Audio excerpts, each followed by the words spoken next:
Hello friends, स्वागत है आपका अपने यूट्यूब चैनल वी कैंपस में। सभी को मेरा नमस्कार, राधे राधे, जय श्री कृष्णा। लास्ट लेक्चर में हमने देखा था कि आपका जो सरफेस केमिस्ट्री में क्या देखा था, जो अधिशोषण था या अवशोषण था, विशोषण था, शोषण था, यानी कुछ बेसिक इन्फॉर्मेशन हमने देखी थी। आज उसके आगे से स्टार्ट करने की जो थर्मोडायनेमिक्स प्रॉपर्टीज ऑफ एडजॉर्प्शन, क्या जो अधिशोषण होता है उसकी जो थर्मोडायनेमिक्स जो उष्मागतिकी क्या वो कहते हैं कि जो गुणधर्म होते हैं वो क्या होते हैं। तो सबसे पहले तो हमारे पास में आता है एक डेफिनेशन आती है मोलर एडजॉर्प्शन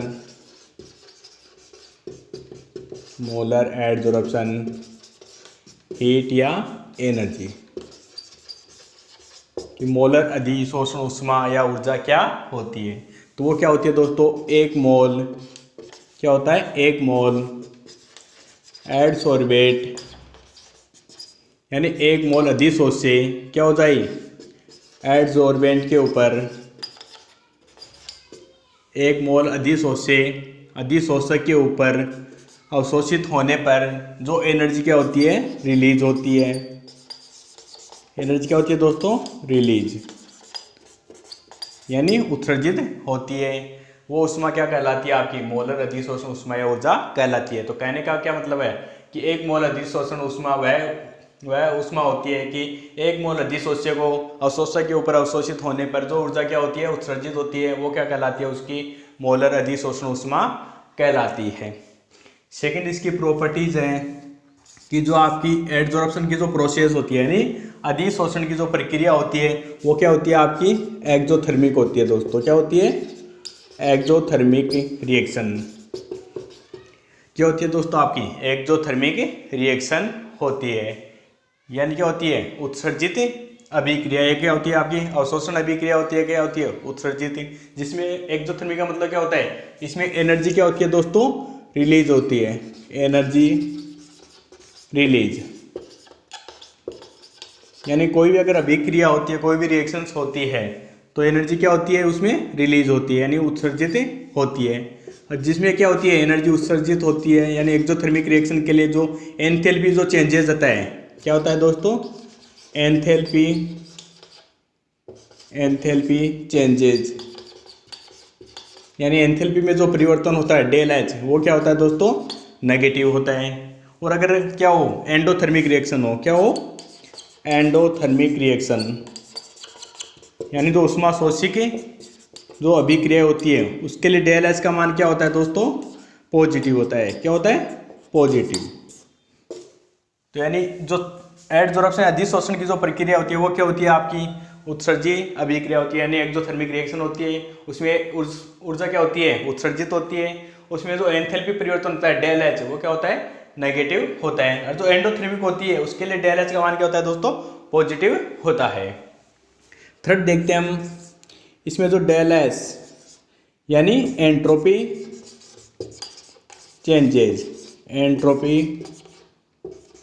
चेंजेज, वो भी उसका मान भी क्या होता है, नेगेटिव होता है। वो कैसे होता है दोस्तों, सबसे पहले तो एंट्रोपी क्या होती है, एंट्रोपी क्या होती है यानी कोई भी अगर जो गैस हो, कोई पार्टिकल्स हो, उनका जो व्यवस्थित रूप होता है वो उसका क्या कहलाता है, एंट्रोपी कहलाता है। मान लीजिए क्लास में हम सारे बच्चे क्या है, सीटिंग अरेंजमेंट में बैठे हुए हैं तो उसकी एंट्रोपी उस टाइम पे क्या है, कम है। जैसे उसको बोला जाए कि इस क्लास में आपको खेलना है या इधर उधर घूमना है तो सभी स्टूडेंट क्या करते हैं, क्लास में इधर उधर घूमना स्टार्ट कर देते हैं। तो उसकी जो एंट्रोपी होती है वो क्या हो जाती है, बढ़ जाती है। और जो आपका एटमॉस्फेयर है, ब्रह्मांड है, यूनिवर्स है, उसकी जो एंट्रोपी है वो लगातार बढ़ रही है क्योंकि टेम्परेचर बढ़ रहा है, कहीं भूस्खलन हो रहा है, कहीं पर क्या आ रही है, आंधियाँ चल रही हैं, कहीं पे बाढ़ आ रही है। तो उसकी जो एंट्रोपी होती है यूनिवर्स की वो क्या हो रही है, लगातार बढ़ रही है। तो जो अधिशोषण होता है, हमने क्या देखा था अधिशोषण में, ये आपका क्या था, अधिशोषक था, क्या था, सॉलिड। और उसके ऊपर क्या थे, जो गैस के पार्टिकल के आकर हो रहे थे, जमा हो रहे थे या लिक्विड के। तो जो गैस क्या होती है, पहले तो मान लीजिए पूरे कमरे में क्या है, रिलीज है, पूरे कमरे में इधर उधर घूम रही है तो उसकी एंट्रोपी क्या है, अधिक होती है। और वापस फिर वो क्या होती है, एक अधिशोषक के ऊपर आकर क्या हो जाती है, जमा हो जाती है उसके चारों ओर सरफेस के ऊपर। तो उसकी वो क्या होगी, एक व्यवस्थित रूप में जमा हो गई तो उसकी जो एंट्रोपी होती है वो क्या हो गई, कम हो गई। इसलिए जो डेल एस होता है, एंट्रोपी चेंजेज, एंट्रोपी में परिवर्तन, वो क्या होता है उसका दोस्तों, नेगेटिव होता है। फोर्थ होता है आपका इसका तो डेल जी होता है, डेल जी वो भी क्या होता है दोस्तों इसका नेगेटिव होता है। डेल जी क्या होता है, Gibbs free energy, Gibbs free energy क्या होती है दोस्तों, गिब्स जो मुक्त ऊर्जा होती है, गिब्स फ्री एनर्जी या गिब्स मुक्त ऊर्जा, उसका मान भी क्या होता है, नेगेटिव होता है। क्यों होता है, क्योंकि जो आपकी एडजॉर्प्शन की जो अधिशोषण की प्रक्रिया होती है, यानी एडजॉर्प्शन प्रोसेस, ये क्या होती है, ऑटोमेटिक होती है दोस्तों। क्या होती है, ऑटोमेटिक, यानी स्वतः घटना है। यानी जो अधिशोषण की क्रिया है वो क्या होती है, स्वतः घटना है। यानी अपने आप जो क्रियाएं होती है उनके लिए जो गिब्स फ्री एनर्जी होती है उसकी वैल्यूज क्या होती है, del G equal to negative होती है। नेक्स्ट देखते हैं कि जो एडजॉर्प्शन की जो प्रोसेस होती है वो कब तक होती है, यानी जब तक डेल जी का मान क्या ना हो जाए, जीरो न हो जाए। यानी जब तक कि गिब्स फ्री एनर्जी का मान क्या हो, जीरो न हो जाए, तब तक क्या होती है, अधिशोषण एडजॉर्प्शन की प्रोसेस होती है। जैसे उसका डेल जी का मान क्या होता है, जीरो हो जाता है तो अधिशोषण की प्रक्रिया क्या हो जाती है, रुक जाती है। यानी कहने का उस टाइम पर क्या होता है, उसमें क्या होता है, इक्विलिब्रियम में स्टेट आ जाती है, यानी साम्य अवस्था स्थापित हो जाती है। उसमें जो अधिशोषण और जो विशोषण की दर होती है, यानी एडजॉर्प्शन और जो डिसॉर्प्शन, यानी अधिशोषण और जो विशोषण की जो प्रोसेस होती है वो दोनों क्या हो जाती है, इक्वल हो जाते हैं। जितना अधिशोषण उतना ही क्या हो जाता है, विशोषण हो जाता है, तो क्या हो जाती है, उसकी साम्य स्थापित हो जाती है। इसलिए उसका डेल जी इक्वल टू क्या होता है, जीरो हो जाए तो वो क्या हो जाती है, अधिशोषण की प्रोसेस मतलब कि रुक जाती है, या कहने का मतलब क्या हो जाती है, बैलेंस हो जाती है। फिर आती है कि इसको इन सभी को क्या किया जाता है कि इक्वेशन दी जाती है, del G equal to del H minus T del S, इसको बोलते हैं गिब्स हेलम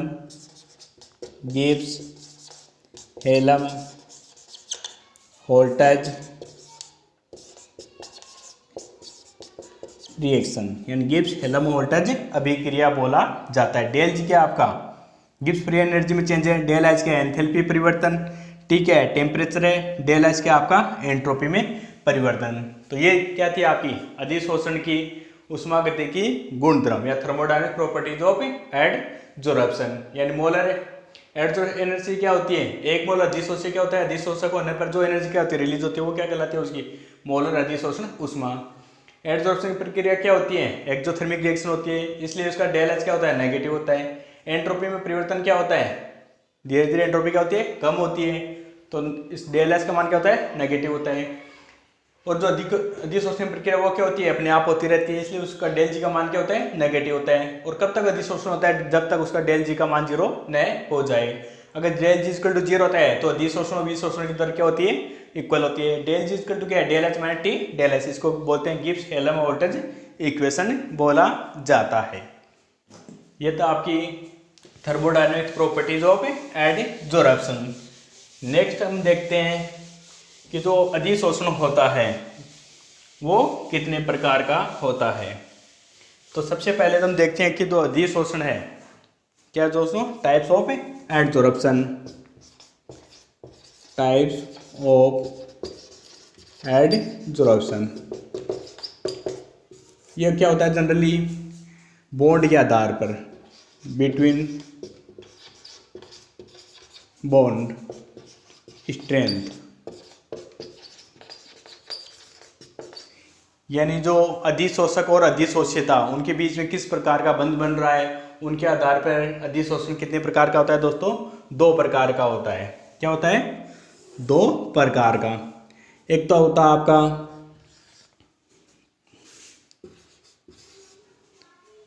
फिजिकल एडजॉर्प्शन। क्या होता है, फिजिकल एडजॉर्प्शन, यानी भौतिक अधिशोषण। सेकंड होता है आपका केमिकल एडजॉर्प्शन, यानी रासायनिक अधिशोषण। जो फिजिकल होता है, सबसे पहले उसको क्या बोला जाता है, जो फिजिकल अधिशोषण भौतिक अधिशोषण होता है, उसमें जो अधिशोषी और अधिशोषक होता है उसके बीच में क्या होता है, वान डेर वाल फोर्स पाया जाता है। क्या पाया जाता है दोस्तों? वान डेर वाल फोर्स, यानी वान डेर वाल बल पाया जाता है, इसलिए उनको क्या बोला जाता है? फिजिकल एडजॉर्प्शन को वान डेर वाल फोर्स एडजॉर्प्शन भी बोला जाता है, यानी वान डेर वाल अधिशोषण भी बोलते हैं। और जो केमिकल चेंजेस होते हैं उसमें क्या होते हैं? केमिकल बॉन्ड प्रेजेंट होते हैं, केमिकल बॉन्ड प्रेजेंट, या इसको क्या बोल सकते हैं? इसकी जो डिस्कवरी थी वो क्या था? है कि लेंग मयूर, क्या था? लेंग मयूर नामक साइंटिस्ट था, तो इसलिए उनको क्या बोलते हैं? लेंग मयूर एडजॉर्प्शन भी बोला जाता है, लेंग मयूर एडजॉर्प्शन। यानी इसमें क्या होता है? वान डेर वाल फोर्स प्रेजेंट रहते हैं, इसमें क्या रहते हैं? केमिकल बॉन्ड प्रेजेंट रहते हैं, और इसको क्या बोलते हैं? लेंग मयूर अधिशोषण भी बोला जाता है। सेकंड इसमें जो डिफरेंस है वो क्या है? जो फिजिकल एडजॉर्प्शन होती है उसकी जो रेट होती है, यानी दर होती है, वो क्या होती है? अधिक होती है। और इसकी जो रेट होती है किसकी? केमिकल की, उसकी रेट क्या होती है दोस्तों? कम होती है। थर्ड इसमें डिफरेंस है, जो फिजिकल एडजॉर्प्शन होता है वो क्या था आपका? मल्टी लेयर होता है, मल्टी लेयर, यानी जो इसमें बहुस्तरीय होता है। क्या होता है दोस्तों? बहुस्तरीय या बहुपरतीय बोल सकते हो, यानी इसमें जो लेयर्स होती है वो एक के ऊपर एक जमा हो जाती है। और ये क्या होता है आपका? मोनोलेयर, मोनो लेयर प्रकार का क्या होता है? यानी एक परतीय अधिशोषण होता है। कौन सा? केमिकल वाला। फोर्थ अगर देखा जाए, इसमें जो एडजॉर्प्शन एनर्जी, यानी अधिशोषण की जो ऊष्मा होती है वो कितनी होती है आपकी? 40 किलो जूल पर मोल से भी क्या होती है दोस्तों? कम होती है। क्या होती है? कम होती है। और इसमें जो एडजॉर्प्शन एनर्जी होती है, एडजॉर्प्शन एनर्जी वो क्या होती है? 40 से 400 किलो जूल पर मोल। इसमें तो कितनी होती है? 40 किलो जूल पर मोल से कम होती है। और इसकी कितनी होती है? 40 से 400 किलो जूल पर मोल एनर्जी क्या होती है? इसमें रिक्वायरमेंट होती है। ये क्या होता है आपका? रिवर्सिबल प्रोसेस, यानी ये तो क्या आपकी उत्क्रमणीय अभिक्रिया होती है या उत्क्रमणीय प्रोसेस होती है। और ये क्या होती है आपकी? इरिवर्सिबल प्रोसेस, यानी अनुत्क्रमणीय अभिक्रिया होती है। 6 नंबर अगर इसमें डिफरेंस देखा, जो फिजिकल आपका एडजॉर्प्शन होता है उसमें क्या होता है? जो टेम्परेचर होता है वो तो क्या रहता है? लो, यानी कम रखा जाता है। और जो प्रेशर होता है वो क्या रखते हैं? अगर क्या हो? टेम्परेचर क्या हो?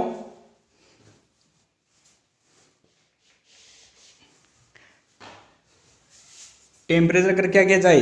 बढ़ा दिया जाए। और प्रेशर क्या कर दिया जाए? कम कर दिया जाए। तो इसको क्या किया जा सकता है? उत्क्रमणीय किया जा सकता है, यानी इस प्रोसेस में क्या करते हैं? उसको उत्क्रमणीय किया जा सकता है। और ये क्या होती है आपकी? टेम्परेचर और प्रेशर दोनों ही इसमें क्या रखे जाते हैं? हाई रखे जाते हैं। यानी जो केमिकल बॉन्ड एडजॉर्प्शन होता है उसमें ताप और दाब दोनों क्या होते हैं? अधिक होते हैं। किसमें? केमिकल एडजॉर्प्शन में। 7 नंबर इसमें जो डिफरेंस होता है किसमें? फिजिकल और केमिकल में। तो फिजिकल और केमिकल में क्या होता है? इसमें जो क्या होती है? इसका जो आइसो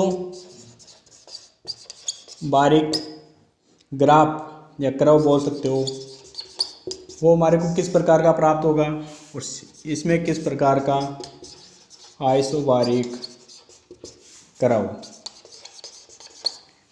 इसमें तो हमारे को क्या होता है? फिजिकल वाले में एक क्या होता है? कुछ तो बढ़ेगा, फिर क्या हो जाता है? कांस्टेंट हो जाता है। और इसमें क्या होता है आपका? आइसोबारिक का मतलब क्या होता है? इसमें प्रेशर क्या रखा जाता है दोस्तों? कांस्टेंट रखा जाता है। क्या रखते हैं? कांस्टेंट। तो ये आपकी मात्रा होती है, क्वांटिटी, और ये क्या आपका टेम्परेचर है। अगर इसके बीच में प्लॉट करते हैं तो इस प्रकार का हमारे को प्लॉट प्राप्त होता है। और इसमें क्या होता है, एक बार ये बढ़ता है फिर वापस क्या हो जाता है, डाउन होकर क्या हो जाता है, कांस्टेंट हो जाता है। ये भी किसके मध्य आपका मात्रा और टेम्परेचर के बिटवीन में।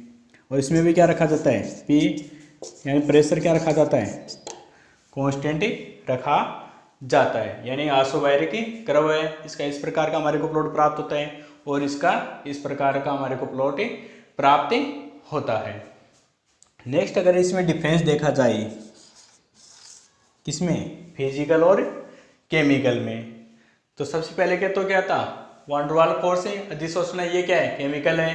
रेट इसकी क्या है, अधिक है, और इसकी रेट क्या है, कम है। इसकी एब्जॉर्प्शन एनर्जी कितनी है, 40 किलो जूल पर मोल, और इसकी क्या है 40 से 400 किलो जूल पर मोल। और ये क्या होती है, रिवर्सिबल प्रोसेस होती है। ये क्या होती है, इरिवर्सिबल प्रोसेस होती है। इसमें टेम्परेचर क्या रखा जाता है, हाई, और प्रेशर अगर लो रख दिए तो क्या हो जाती है, रिवर्सिबल या उत्क्रमणीय अभिक्रिया हो जाती है। और अगर इसको क्या करते हैं, फेवरेबल कंडीशन, इसकी क्या है, टेम्परेचर और प्रेशर दोनों क्या रखे जाते हैं, हाई रखे जाते हैं। इसमें क्या होती है, आइसोबारिक यानी तो कर्व इस प्रकार का प्राप्त होता है, और इसमें आइसोबारिक कर्व इस प्रकार का इसमें प्राप्त होता है। ये क्या होती है आपकी, जो भौतिक अधिशोषण होता है वो स्पेसिफिक नहीं है, यानी विशिष्ट नहीं होता, विशिष्ट नहीं होता है। यानी ये क्या है, जो स्पेसिफिक नहीं है, यानी किसी के मध्य भी हो सकता है। और जो आपका केमिकल होता है वो क्या होता है, स्पेसिफिक प्रोप से स्पेसिफिक होता है, यानी विशिष्ट होता है। क्यों होता है, क्योंकि इसमें जो केमिकल बॉन्ड होता है, क्या होता है दोस्तों, केमिकल बॉन्ड, जो केमिकल बॉन्ड होता है उसके बनने की क्या होनी चाहिए, शर्त कंप्लीट बनने की जो कंडीशन होती है या शर्त होती है, कंडीशन पूरी होनी चाहिए। तो वो तो क्या होता है, विशिष्ट नहीं होता है, या किसी के मध्य भी हो सकता है।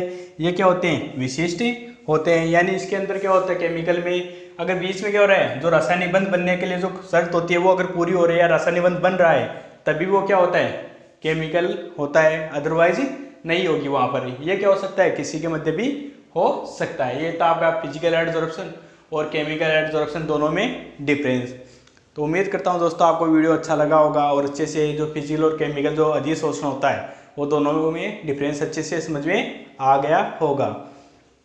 अगर अब मेरा वीडियो आपको अच्छा लगे तो वीडियो को लाइक, सब्सक्राइब और शेयर कर दीजिए। Thank you.